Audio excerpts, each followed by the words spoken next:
welcome to Libby's Movie Hunt. I'm your host, Libby Hunt, along with my co-host and producer, Kevin E. Hey, Libby, how you doing? Good, how are you? I am great. Good. I know you're excited I'm today. very excited. We finally have a good movie to talk about. Yes. Kevin went to see Ready Player One last night. That's the title, right? That's the title, and I want to say thank you. It was my first advanced screening, Yes. so I felt pretty cool doing that. Never had that experience Isn't that before. fun? Yeah, Yes. very fun. I get passes to, or screenings to a lot of these films, and I couldn't go last night, so Kevin did the honors for me and went to go see it. But I know you're looking, but it's just been a really dry time with movies. It has. I mean, actually, I went to see about 4 movies this week just because I was like, I've got to have something to talk about. And they're all independent films. There's just nothing out good. And it's just, I sat in the theater and I was just like, I'm kind of depressed. Yeah, it's kind of strange how right now I think I'm enjoying more DVD and streaming stuff at home than I am what's going on in the theater. Things at home. You know what? Speaking of things streaming, I ran across something. Someone on Facebook said it was good. The Imposters. Oh, I've heard of that. It's really good. And Uma Thurman is making an appearance in it. She plays one of the characters. She's kind of, after about 4 or 5 episodes, it's really, really good. I haven't seen her in a long time. Yeah, she's great. She's so beautiful.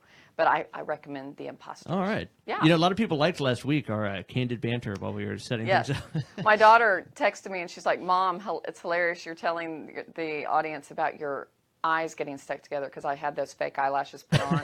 And I had quite the traumatic circumstance. My eyes literally puffed up like I'd been stung by a bee. Well, by the time you came in here, I don't think you could tell. But they weren't swollen anymore. That's funny, because my girlfriend said that same thing. She said that was like her big fear, was having like a reaction like that, because she was watching last week and she's like, oh my God, I know exactly what she's talking about. I've heard other people who've had that happen. So. Don't do it. I had a terrible allergic reaction to the glue with those fake eyelashes, and I had to get a what do you call it? Cortisone shot. Oh, yeah. But I'm well now. The things we do for beauty, though, I was telling you earlier. And we were talking about, guys have stuff they do. I've thought of the word. When guys are clipping and trimming, it's manscaping. Ah, yes, exactly. Yes. You That's have to exactly manscape sometimes, too. Mm-hmm. It's hilarious. Okay, let's go on. Let's talk about movies. You saw Ready Player One, directed by Steven Spielberg. Yes, and I'm excited. There hasn't really been a fun Spielberg movie like this, I feel like, in years. Mm-hmm. I mean, of course, he had The Post, but that's, a period. It's kind of a historical, dramatic. It's just not fun. I like those magical, fun Spielberg movies, your Jaws, E.T., Jurassic Park, those kind of things. Well, his last kind of, was it the one with Tom Cruise? His last kind of science fiction, War of the Worlds? I guess, yeah, War of the Worlds, or did he do Minority Report? Minority Report. I think that was before or after. It was before, might yeah. have been one other, but yeah. No, you're right. War of the Worlds would have been the last one, for sure. So this is back to his kind of roots, what he's famous for. But War of the Worlds was surprisingly serious, I thought, for a movie like that. But... And it kind of got bad press or bad rating. I don't know what it was back then, but I liked it. I really liked it. I really liked it. Yeah, I thought that was a fun movie. That was a while back. In fact, when I was at Universal Studios this summer, this is a fun side note, we toured the lot, and the 747 that crashes, in that neighborhood, and Tom Cruise and his family see all the debris. They took an actual 747 and tore it up and put it, and it's on the lot there, and you can go. So it's like real debris. It's a real 747. That's pretty cool. It was pretty cool to walk, and we got to get off the tour thing and walk through all the. I was like, this is kind of fun. Yeah, that's really cool. Okay, so you want to show a little clip or trailer of the film before you talk about it? Yeah, I'll give just like a kind of a brief. I mean, I think a lot of people with the previews and whatnot, and for the hype around this movie, most people already know the plot. It's the majority of Earth is turned into these kind of slums, almost like you'd see in like a third world country. And the only escape really for people is this place called the Oasis, which is a virtual reality. Let me ask you this: is this a real game in real life? No. It's based on a game. Yeah. Okay. Well, the movie's based on a book, which I didn't know. Okay. That's the source material, but it's kind of like The Matrix almost, or Avatar. How you kind of just plug into this different world. I mean, Avatar's the same world, but yeah, more like The Matrix, except it's not. It's more fun. But you can kind of do anything, be anybody, and it's just where everyone wants to be, and just wants to escape reality. Anyway, the creator of this thing, the Oasis, dies. And he releases this tape that says, if you guys can find my Easter egg within this virtual world, whoever finds it owns the Oasis. Like, it's yours. So every single person in the world is jumping into this into this world to fight over control of the Oasis. So here's just a little clip. Sounds good. The disaster artist. Yes. I'm excited to talk about. I only came here to escape. something much bigger than just myself. Are you willing to fight? This is war. Find it. Welcome to the rebellion.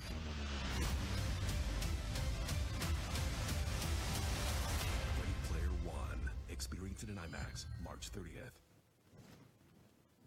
So there it is. It's That a looks real good. quick. So it has the guy from the driving movie this summer. Yes, Baby Driver. Baby Driver. Yes, exactly. As sort of Ansel- our protagonist. And one of the things that I love, because it's almost a character in the movie, is that he drives around in the DeLorean from the Back to the Future.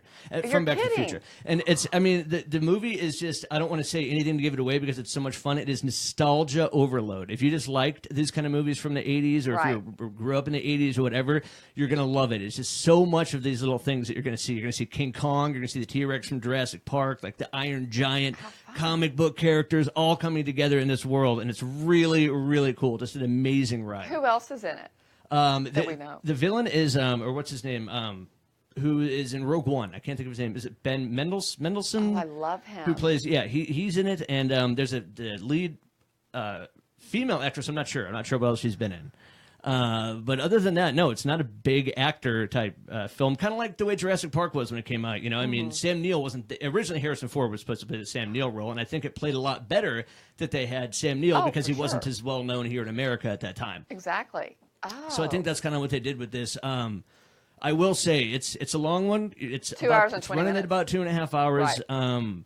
And if you're going to have to run out and use the bathroom, but it's one where you can kind of feel out times. But once it really gets rocking and rolling, it really, I mean, it goes at a good clip. And is it getting good ratings? Are people liking it so far? I mean, not many people have seen it yet. I mean, it's in the 80% range, That's good. and Ron, which is good. I would have expected a lot higher because I think this movie is going to be a huge hit at the box office. Do you think I'll like it? Yeah. 'Cause Oh, you do? definitely. Yeah. Okay. It's not very. I mean, it's from a science fiction standpoint, it's not that confusing. Like Annihilation, I still don't get. It's not like that at all. It's more fun. This is something a sci-fi that you can take. You know, anyone of any age can enjoy. Kind of like when Star Wars came out. But you compared it to The Matrix, and that really confused me. Only because in the Matrix, you know, there's this alternate world of humanity Okay. and on Earth where everything is horrible, but people live inside this virtual world where, you know, everything's nice. It's similar to that. Okay. Except, you know, but it's a little bit different. They're not slaves, and they don't jack a thing into the back of your head in this movie. It's not quite as dark as that, but yeah, similar virtual reality kind of thing to the Matrix, and how you can be anything you want to be, sort of similar to the Matrix. So I guess it's a lot of CGI. Yes, definitely a lot of CGI, but it looks really good. Good music. Great music.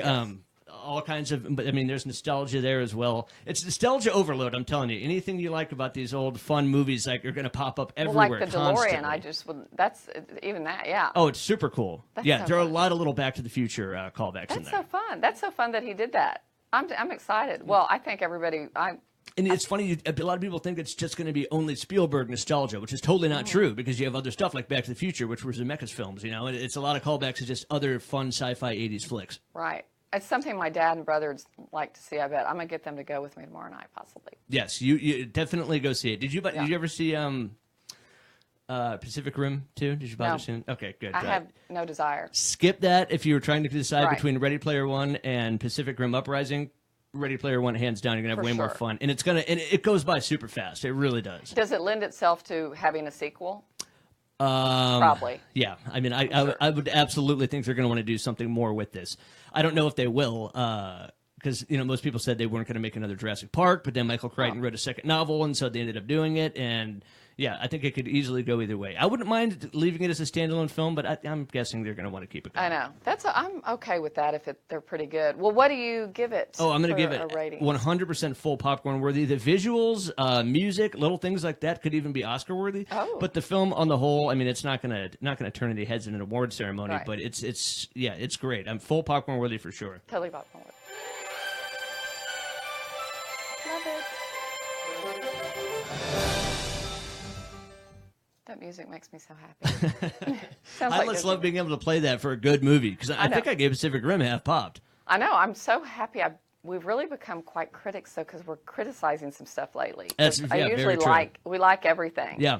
Who was it, Siskel or Ebert, that liked most things? I think it was Yeah, because they Ebert. clashed a lot. Siskel didn't like anything, and Ebert loved Loved things. everything, And I'm yeah. like, if you love movies. Yep, Oh, I put on Instagram and Facebook yesterday was Quentin Tarantino's birthday. that's right. And I love what he says. He didn't go to film school. He went to films. Yeah, But one of our favorite He has quotes. a lot of good quotes. If you just Google his name, quotes by Quentin Tarantino, he has a lot of interesting things to say about film. How old is he now? 50s? I didn't even look. He's younger than me. Yeah, he's probably he's got to be about 50. He definitely looks older than you. I would have thought he was late 50s.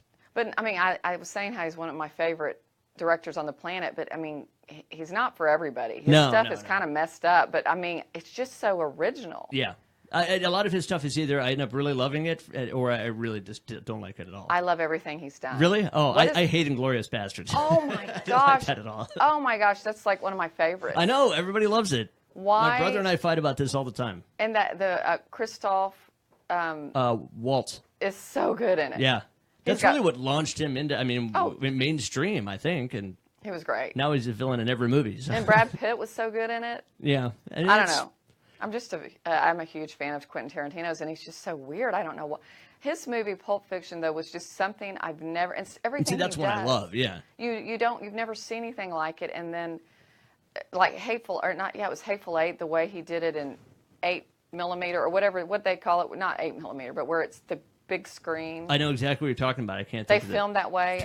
term for it. Yeah, that would just looks Yeah. so cool. I mean, like they used to do, and it has that spaghetti western feel to it. I don't know. I love Reservoir Dogs. I mean, that's probably my favorite. I need to Tarantino. rewatch that because it's talked about a lot, and I've only seen it once, so Yeah. I'll watch that again. But got off on a Tarantino thing there. Yeah. Sorry Okay, about that. let me tell y'all the couple of little. Okay, you have anything else to say about Ready Player? Just go see it. Go see Ready Player One. It's great. I'm excited. I'm going tomorrow night before I go to the ranch. I'm going again Easter. this weekend. Yes. Easter weekend will be a fun thing for families to go see. Kind of like Christmas Day, everybody likes to have a movie to see around the holidays. This Yeah. will be your holiday movie. Yeah, exactly. Okay, I saw Foxtrot, which is a foreign film. I'm not going to show clips or even go into this, but it is an Israeli movie with some Israeli actors and director that you probably will be familiar with if you go see it. It's in subtitles. It's about a soldier that this family thinks gets killed, and then something happens. But it's 96% on Rotten Tomatoes. Foxtrot.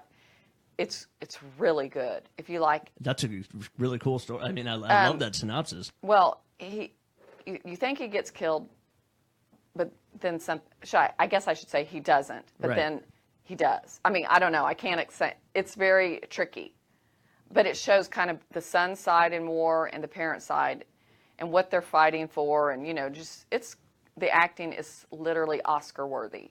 So go see if you like independent films, foreign films with subtitles. Foxtrot, 96%, fantastic. Go see it. I'd say Oscar You're worthy. calling Oscar worthy? Yeah. All right. It is. I bet it'll be nominated for best foreign film next year if they remember. And is it out? I mean, is it at the Angelica right now? It's at or- the Angelica Foxtrot. I was just there last night. Mockingbird, Angelica. I haven't Real- been there in years. Love that place, by the way. Oh, it's probably my favorite. Angelica Movie Theater on Mockingbird is probably my favorite theater in Dallas. The I don't know last one why. I saw at that theter was Seven Psychopaths. That gives you an idea how long I've been there. So, yeah, you're right. It is a great little theater. Everybody's nice. I can't explain it. Because I go to rotate between so many theaters, and that's my favorite. It has a great selection for food and drinks and stuff, too. It does. Yeah. I know. I'm so sad, though. I go to the Magnolia a lot, too, in Uptown, and they used to have Campese's Pizza. One person complained or something to Campese's, the restaurant, and they pulled it. And Really? I always love to go there because Oh, I'd have yeah. Campese's Pizza while I was Totally. watching a movie, because I don't like popcorn or candy, which is weird. I like food in a movie. That is weird for such a movie person. Do you to have do. a snack at a movie? I can go for almost anything. It just depends on what I'm in the mood for. Sometimes I'll do popcorn. Sometimes I'll do candy. Sometimes I'll get a hot dog there. Sometimes I'll get a full meal. It just depends. Do you have a beer or wine? Most of the time, yeah. You do? Yeah, a lot of people do that. It depends on the kind of movie. Like Ready Player One is like I'm just going to eat popcorn and drink Coke Right. kind of movie. You And are that's, hilarious, your little quirks. I have to you have know. different kinds. Yeah, movies like that are just it's a popcorn and Coke kind of movie. And then some of them are a movie I can't think of a good example off the top of my head that you go get a beer during. Yeah. You're so funny. Like The Strangers to me would be a movie I go get a beer during. I was thinking about 'Cause I don't The want to eat a Strangers. meal during. Yeah. I was thinking about The Strangers the other day. I liked it. Oh, I did too. I like but those That was a good movie. It was really good. I love all the 80s tunes in it. I loved it. Y'all go see The Strangers. It's not going to be out much longer. It may even be gone, but it's a quirky little horror film that's... I hope it did well at the box office because, I mean, it had a big following, the original. The original, it was good. I liked it. Okay, I'll tell you about the other little independent films I saw. 7 Days, and Kevin and I are not sure if it's Intabi or Entebbe, Entebee. Intabi? Intabi. I guess.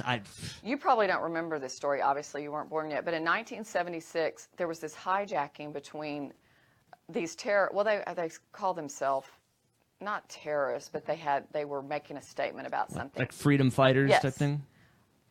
Hijacked a plane en route from Tel Aviv to Paris. And then I believe an Israeli army goes in and attempts and happens the most unbelievable rescue mission ever attempted and gets the hostages out. It's kind of amazing. Yeah, that's an awesome story. It's a good story. Rosamund Pike, Gone Girl, stars in it. And also Daniel Bruhl, who's in the... you've seen him in everything. He's in a TV show right now called The Alienist with Dakota Fanning that's about a serial killer that's so good. I think it's on TNT. Oh, we love serial killer stuff. Yeah, I know it. It's so good, The Alienist. I recommend that too. But this movie only got 23% on Rotten Tomatoes, and I don't agree. I think it is mildly popcorn worthy. I mean, just based on that story, it sounded like it was going to be, I would assume it was at least certified fresh. No. Let's give it mildly popcorn worthy. 7 days. So is that popcorn or is that half popped? Oh, I guess mildly is still popcorn worthy. Popcorn worthy is, If you're a fan of this kind of film, and I love Rosamund Pike, and Daniel Bruhl. So that's that. Okay. And what was that one called again? 7 Days in Oh, that's right. And don't want to say it. Tobby and TV. Yeah. Another film I saw that has like 95% on Rotten Tomatoes is The Death of Stalin. And the guy who wrote and directed it does Veep, so it's kind of like a satire, with Julia Louis-Dreyfus, Veep, that show. Yeah, on HBO? HBO. But this takes place in 1953 Moscow when Stalin had a pancreatic attack or something and died. And it's based on all his minions, his people around him jockeying for position of taking over power. But it's totally a farce. I mean, it's a satire. They're making fun of these guys. I was going to say, from the trailer, it looked funny. It looks funny. Steve Buscemi, who we love. Yes. Jeffrey Tambor. Love. He's in that where he plays a transvestite. He's oh God. Right now, that's gotten all these awards. It's like huge, yeah. It's got some other Rupert Friend. It's got a lot of great actors in it. But you know what? I didn't like it. Really? And I don't know why. In fact, I left it and I was bored. I thought it looked funny, but it's funny, but it's like the jokes just kept on. There's too much every time you. It was almost like the same joke over and over. I feel like it was trying to be almost Mel Brooks, but it wasn't funny like Mel Brooks. Yeah. Like it should have. It should have been sillier. It was serious funny.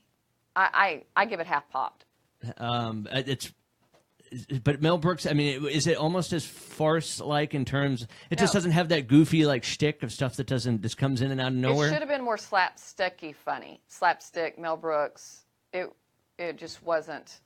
All right, I'm going to pass on that one then. Yeah, half popped.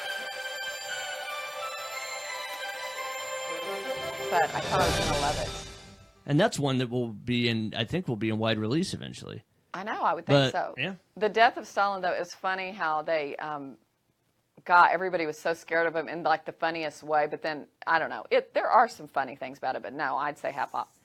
Okay, to end, there was a film, where are my notes here? I absolutely loved Love, Simon. Oh, yes. I couldn't find a clip of that one. It is 91% on Rotten Tomatoes. I always love to tell you all about that.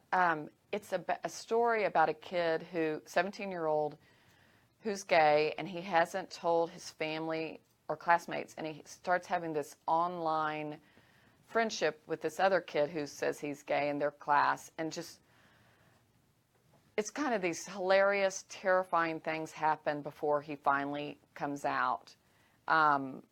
it's just all kind of life-changing. The actor is Nick Robinson, who plays Simon. They call him Si in the movie. He's from Jurassic World. I guess he was the little boy in Jurassic World, and he's a teenager now, or almost probably. Or is he the older brother from Jurassic World? Because there are two kids in From Jurassic World, I think it may be the younger one that is older now. It could be. But he's I'll look that up, though. Fantastic. And Josh Duhamel and Jennifer Garner play his parents, and they're just, everything they say is adorable. It's just...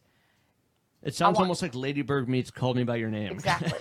It is just so sweetly done. It's just, I can't even tell you how good this movie is. It's a feel-good, happy movie, even though it's kind of a hard subject. It's just done perfectly. I give it highly popcorn worthy. Oh, I was almost expecting you to go Oscar on that one.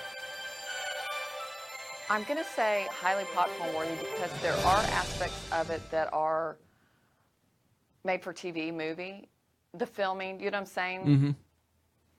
I need to come up with a term for that. We do, because we use that a lot. When it's just not the high enough quality. Yeah. You know, like their budget wasn't there or something. Like a made-for-TV movie. But there is, when there's got to be a more eloquent way to say it. We'll work on it. Yes, but loved it. I guess that is it. Oh, I wanted to tell y'all. Okay, remember last week I was like, why was Unsane so bad? Was Steven Soderbergh trying to make a poorly made film? Yeah. I felt like he was using a handheld camera. Yeah. Well, my friend Mary from college, who always watches Mary, hello out there, she said that the film was shot completely with an iPhone. Well, that now makes perfect sense. So I looked it up and I was going to read more about it, but he's the first person to ever do that. That is crazy. Yeah, so it's kind of fascinating. I mean, that's... So it makes me kind of appreciate it. It's kind of more impressive, yeah. Because I was like, there's something, why is this film so bizarre and so made so poorly? But it's because he wanted to be the first person to shoot a whole entire film with an iPhone. That is cool. Yeah, so the now very we know. first film to ever use iPhone footage, by the way, was The Wolf of Wall Street.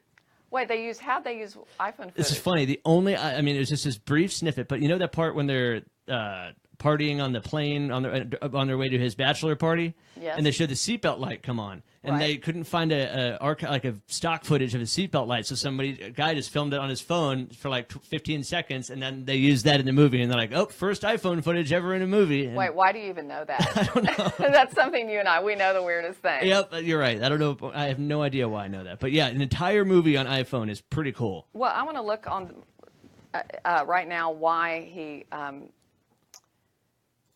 what he said about the subject film. I don't get exactly what he was trying to accomplish with that. I mean, unless he just wanted that milestone to say, I'm the first guy to ever shoot a full-length motion picture in iPhone format. I know. I was going to look it up more about it, but it'll take too long. I should have been more prepared. But look that up. Google it. It's kind of interesting. Yeah, definitely. Kind of fun. Well, what are you doing this weekend? I'm probably going to see Ready Player One again, and I know this is nerdy, even though because I did both of these last night. I'm probably going to watch The Last Jedi again also. Now available on Blu-ray and DVD, so... You're on a Star Wars kick right now. I am. Oh, I watched it last night. I was up so late, I just couldn't turn it off. And as soon as it was over, I'm like, I really want to watch that again. But I don't want to oversaturate myself with it because I did that with Force Awakens, and I just saw it. I went and saw it in the theater 5 times. So, I mean, I don't want to do that with Last Jedi. I want to try to not, overwatch it. But I'm probably going to watch it again this weekend. Listen, I'm going to have to buy you a ticket to Disneyland or World when they have the Star Wars thing. You have to go. I feel like I should stay at like the Star Wars themed hotel. You're going to have to. You're going to have to. So whenever I see Star Wars stuff, I thank you. Well, thank you. Yes. Well, everybody have a blessed Easter weekend, and we will see you back here the next Friday at 3 o'clock.